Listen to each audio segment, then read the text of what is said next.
ഇന്നും കിട്ടിയില്ലേ? കിട്ടി. എന്തായിരുന്നു വിഷയം? അപ്പം ചേച്ചി തന്നെ ഇന്റർവ്യൂ പറയുകയുണ്ടായി, എനിക്കാണെങ്കിൽ പോലും പല അവസരങ്ങൾ നഷ്ടപ്പെട്ടു പോയിട്ടുണ്ടെന്ന് പറയുകയുണ്ടായി. ഇത്ര അമേരിക്കയിലും ഇത്ര സ്റ്റേജ് പ്രോഗ്രാമും ചെയ്യുന്ന മനീഷ എന്ന ആക്ട്രസിന് എപ്പോഴെങ്കിലും മുട്ടിയ വാതിലുകൾ അവസരത്തിന് വേണ്ടി തുറന്നു കൊടുത്തിട്ടുണ്ടോ? അമ്മാവൻ കാര്യമായിട്ട് ചെറിയുന്നുണ്ടല്ലോ. അമ്മാവൻ ചൊറിഞ്ഞൊറിഞ്ഞ് തല്ല് വെച്ച് കൂട്ടുന്നു തോന്നി. എന്തോടെ ചോദിക്കുന്നത്? അതെന്നാ വർത്താനം പറഞ്ഞു വെച്ച് പോയെ? അജിനെ, എന്നെ അറിയാവുന്ന ആളല്ലേ നീ? അല്ലേ? എന്നെ നന്നായിട്ട് അറിയാവുന്ന ആളല്ലേ? അതെ. അപ്പൊ ഇങ്ങനത്തെ ഒരു ചോദ്യം ന്യായമായിട്ടുള്ള ഒരു ചോദ്യമാണോ അജിനെ? അപ്പൊ അവന്റെ അമ്മയുടെ വീടിന്റെ തൊട്ടടുത്ത് തന്നെ എന്റെ വീട്, എന്നിട്ട് അവൻ എന്നോട് ഇങ്ങനെ പെരുമാറണേ? എന്ത് ഊളം ചോദ്യങ്ങളാണോ താൻ ചോദിക്കുന്നത്? നീ ഇപ്പൊ ചോദിച്ചതേ ഒരു ആദ്യം ഊള ആൻസറാ. അല്ല പിന്നെ അപരാധം പറഞ്ഞുണ്ടാക്കുന്നതിന് ഒരു അതിര്. ദേഷ്യപ്പെടാനല്ലല്ലോ ഞാൻ പറഞ്ഞത്. ഞാൻ ആദ്യം തന്നെ പറയും, ഇത്ര എക്സ്പീരിയൻസ് ചേച്ചിക്കുണ്ട്.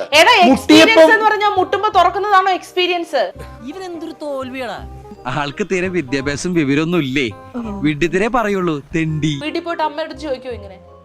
വീട്ടിൽ പോയിട്ട് പെങ്ങളെടുത്ത് ചോദിക്കോ ഇങ്ങനെ? കിട്ടിയാ? ഇല്ല, ചോദിച്ചു വാങ്ങിച്ചു പോവാ. എന്തിനാടപ്പ വഴി കൂടെ പോണ വയ്യാവലിയായിരുന്നു വാങ്ങണത്?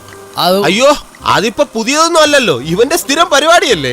ഈ ഇന്റർവ്യൂ എന്ന് പറഞ്ഞ് ഇവിടെ കൊണ്ടിരുത്തുമ്പോ നിങ്ങൾക്ക്, നിങ്ങളുടെ മാധ്യമങ്ങൾക്ക്, എല്ലാവരെയും ഞാൻ പറയുന്നില്ല, പ്രത്യേകിച്ച് നിനക്ക് അനാവശ്യമായിട്ടുള്ള ചോദ്യങ്ങൾ ചോദിക്കുന്ന കുറച്ച് കൂടുതലാണ്. പിള്ളേരല്ലേ പുണ്ണാക്കല്ലേ എന്ന് വിചാരിക്കും തോറും തലേ കയറി പൊറോട്ടടിക്കുക. തോന്നിവാസം അല്ലാതെന്താ? ഞാൻ ചോദിച്ചപ്പം തുറന്നിട്ടില്ലെങ്കിൽ തുറന്നിട്ടില്ലെന്ന് പറഞ്ഞാൽ പോലും. അല്ല, എന്തിനാണ് അങ്ങനെ ഒരു ന്യായീകരണത്തിന്റെ ആവശ്യം? എന്തിനാണ് അങ്ങനെ ഒരു ചോദ്യത്തിന്റെ ആവശ്യം? എന്തിനാണ്? ചൂടാകാതെ, ഞാനൊരു ആവേശത്തിന് ചോദിച്ചു പോയതാ. എന്താണ് ഇപ്പൊ അങ്ങനെ ഒരു ആവേശം വരേണ്ട കാര്യം? ഇപ്പോഴല്ലേ ന്യായീകരണം വന്നത്? എന്ത്? ഞാൻ ചോദിച്ചു മുട്ടി തുറന്നിട്ടുണ്ടോ ചോദിച്ചാൽ തുറന്നിട്ടില്ലെങ്കിൽ ഇല്ലെന്നൊരു ആൻസർ അല്ലേ ഞാൻ പ്രതീക്ഷിക്കത്തുള്ളൂ. ചോദിക്കുന്നതിനൊക്കെ ഉത്തരം പറയാൻ താനാരാ? എന്റെ സ്കൂൾ ടീച്ചറാ? അല്ലേ? അപ്പൊ ഞാൻ ചോദിച്ച ചോദ്യത്തില തെറ്റ്. ചോദ്യത്തിൽ ഉറപ്പായിട്ട് തെറ്റാണ്. നിങ്ങൾ നോക്കി കണ്ടു ചോദ്യം മാറ്റാം. ഓക്കെ, എന്ത് ചോദ്യം മാറ്റാം? ഞാനൊന്നുമില്ല.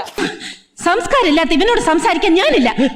ഇത്രയും വിവരമില്ലാത്ത ഒരു മനുഷ്യനെ എന്റെ ലോങ് ലൈഫിൽ ഞാൻ ഫസ്റ്റ് ടൈം കാണാം. ഇയാളോട് സംസാരിക്കാൻ എന്നെ കിട്ടില്ല.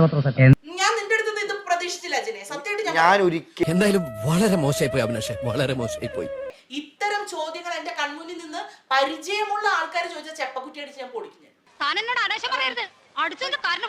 ചേച്ചി, ഞാൻ പറഞ്ഞു നല്ല കാര്യമല്ലേ ചേച്ചി? ചേച്ചി അത് വേണ്ടെങ്കിൽ വേണ്ട, എന്നോട് ക്ഷമിക്ക്. Sorry sorry sorry, 1000 sorry. ഇനി ഇതുപോലുള്ള വിഡ്ഢി ചോദ്യങ്ങൾ ചോദിക്കരുത്. ഇല്ല സർ. തൽക്കാലം ഇത്രയും മതി. വരട്ടെ.